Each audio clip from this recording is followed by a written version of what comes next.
Good morning, you amazing grade 4s. It's Madame Desal here with you. So this week we are doing 2-digit by 1-digit division, and we are seeing how it is related to multiplication, which of course is what we've been working on the last few weeks in school here for math. So the last 2 days you have been using manipulatives to be able to solve for division questions. Now today we're going to take a little bit of a different turn on things, and we're going to do symbolic division. So what that means is we're not going to use manipulatives. We are going to look at the numbers that we have in the question that we have and use our knowledge on basic math facts, so your multiplication facts, and see if we can figure out the unknown number, the number that's missing, the answer to our division question. So I'm just going to get started with you here and show you an example. So to begin, division and multiplication are related. They are the opposite of each other, which is easy. So I want you to start thinking about your fact family. So let's take the numbers 20, 4, and 5. Now we know that these go into each other. So we can either have 4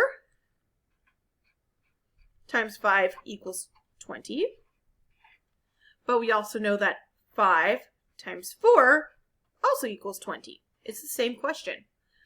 That can also be the same for division. We can do 20 divided by 4 equals 5, but 20 divided by 5 equals 4. This is your fact family. We can see how the opposite of our questions are used.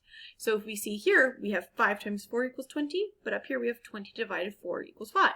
So what you're going to do is you're going to use your facts of your basic multiplication facts to be able to solve for division. I'm going to show you 2 examples of this, and then you're going to get practicing on your own.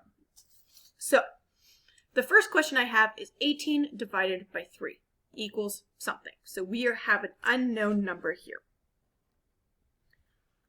Now what we're going to do is we're going to change this into a multiplication question. So we're going to do it like this. We're going to take this number, 3, times by question mark equals 18. So you're going to use your knowledge of your basic facts and figure out how many times 3 goes into 18.